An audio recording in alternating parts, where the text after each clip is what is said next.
Vandag kyk ons na kunsmatige intelligensie. So kom ons spring sommer dadelik in. Jy sal dalk verbaas wees om te hoor, die antwoord is amper verseker ja. KI werk klaar agter die skerms in die apps wat jy elke liewe dag gebruik. So, wat presies is KI? In sy kern gaan dit daaroor om masjiene slim te maak. Nou ja, 'n reuse stuk van hierdie legkaart is iets wat ons masjienleer noem.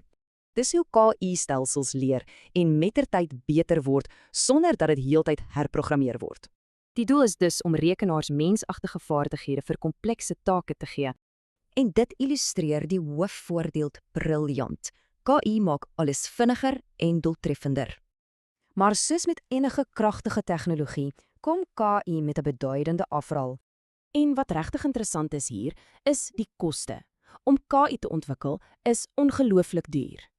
'n Groot bekommernis is dat KI wat op ou data leer, vorige vooroordeele kan voortsit. Kom ons kyk gou hoe hierdie tegnologie oor verskillende bedrywe heen toegepas word. In die bankwese help dit om ons geld veilig te hou en outomatiseer dit komplekse datatake. In medisyne help dit dokters met diagnoses en herinner dit pasiënte om hulppille te drink.